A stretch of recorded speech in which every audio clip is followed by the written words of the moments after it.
Istanbul to Medina Airport for Umrah is a journey filled with anticipation and spirituality. The flight takes you from the vibrant streets of Istanbul to the sacred lands of Saudi Arabia.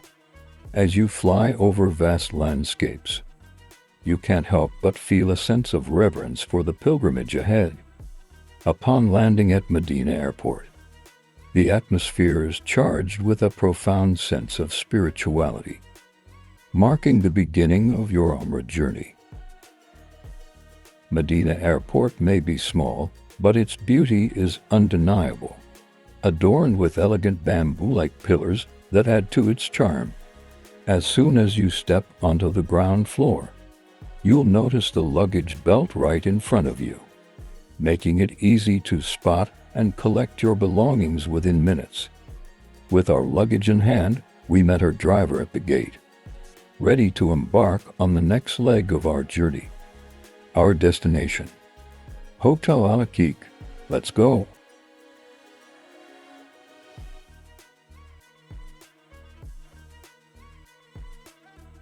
So we reach at the Al-Aqiq hotel from the airport, and the hotel welcomed us with this beautiful table with dates, coffee, sweets, some fruits, and the combination of coffee or tea with the dates is beautiful. Our little one just attacked on the sweets.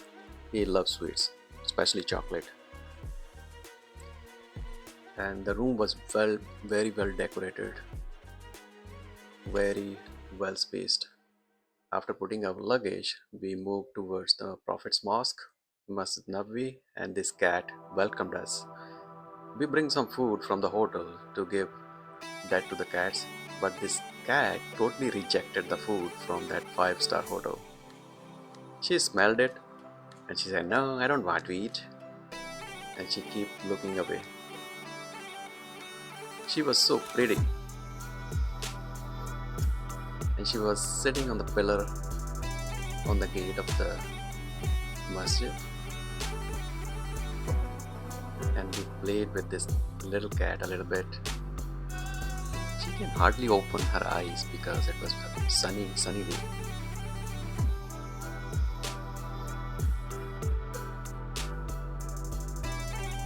She was looking at us very peacefully. She didn't harm anybody, and Gibran took the picture with her. And when we went in, there were so many cats. Gibran picked one of them. We were asking him, "Do not touch the cats. You may get sick," but he don't listen.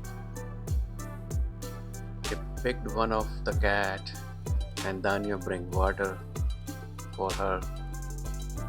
They were thinking that she might be thirsty or hungry, but she refused food as well as water. She just smelled it and she don't like it. Then she started looking for another person to sit on their lap. So their smell is very unique, and they don't like everybody. They just smell a particular person and try to convince that person that they want to sit in their lap. You will see here, she is looking for a person so that she can be friend with that person. But those two little kids just kind of scared. I think now she found a companion. Oh wow, see? She just climbed into the lap and instead looked like her own home, and that nice guy just give her a good massage. She looks happy. It was beautiful looking at this friendship that humans and animals live side by side without harming each other. These are few of the cats here, but there are so many. Some looking at the trash to find something to eat. There is no scarcity of food items, but this is animal habit. Now she returned to Gibran She tried to sit into the Gibran's lap, but after a while she refused. She ran away. You will see. She don't like him. She's thinking whether to sit or no. Nah, no. She moved to Daniel. She was very comfortable with Daniel, and she played with the ball a lot. And Gibran tried to convince the cat to come and sit into his lap, but she didn't. She refused so many times, and he was feeling very jealous.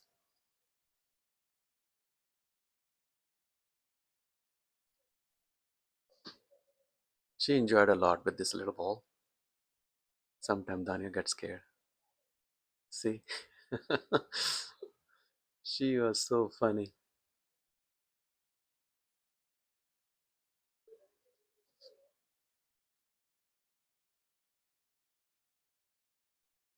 No, she's sticking to their mother legs, or maybe they're smelling the clothes of the person.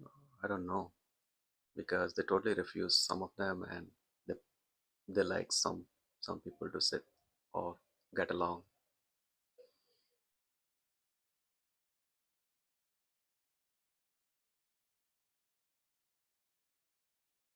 And this cat we saw, she killed a pigeon and dragged that pigeon under the car and ate it all. So these are the hardworking cats. They are not depending on humans. They are catching their own. They are just hunting their own food. And we suddenly noticed when we get out of the hotel, we saw she was dragging that poor pigeon under this car, scared from the human that they might take the pigeon away. So this cat is just playing with the trash to look for a food. Another one, she was smelling something in this bag.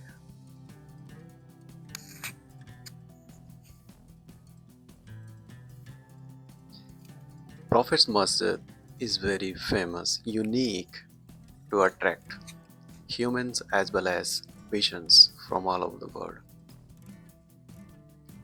All over the masjid you can see a lot of pigeons, and the beauty of it is that they are sticking to the domes of the masjid. You will see maybe in the video that they're sitting on the domes, not on the flat buildings. That little kid was selling the food for the pigeons. People buy like 3 reals per bag and they can feast them.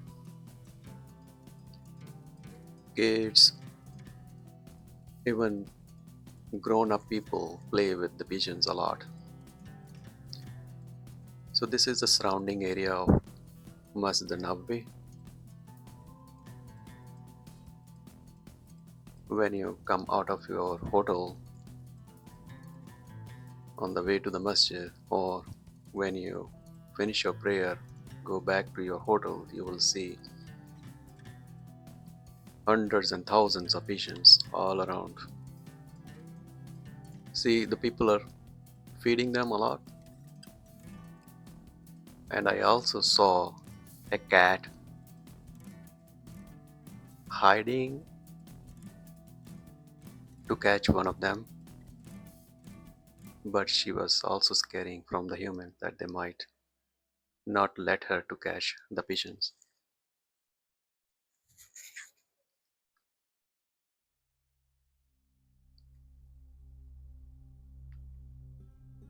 See, they're all over. There's so many.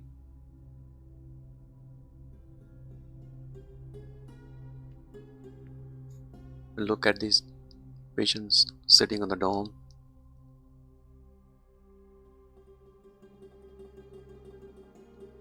And I specifically noticed here they're scared and that's why they're sitting on the flat roof.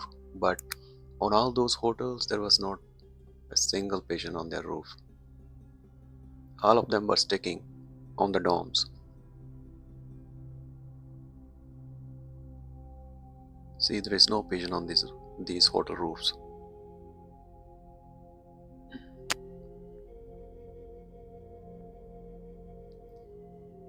This was very beautiful coexistence here. So if you're tired and fed up and want to relax, I highly recommend you come into visit this place. You will feel peace, tranquility, and don't want to go back to your home.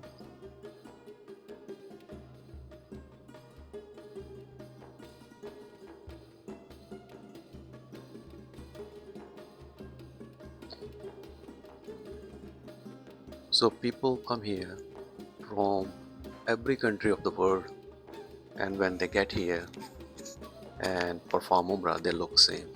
There is no difference. Only two pieces of clothes covering their body. They look white.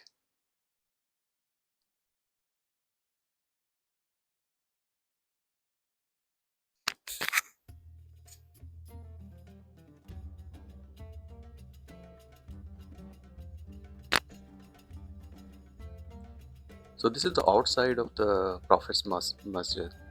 In the next video, I will show you the beautiful inside. I hope you will like this video, and I will show you the inside of the masjid in the next video, inshallah. Thank you for watching. Bye bye.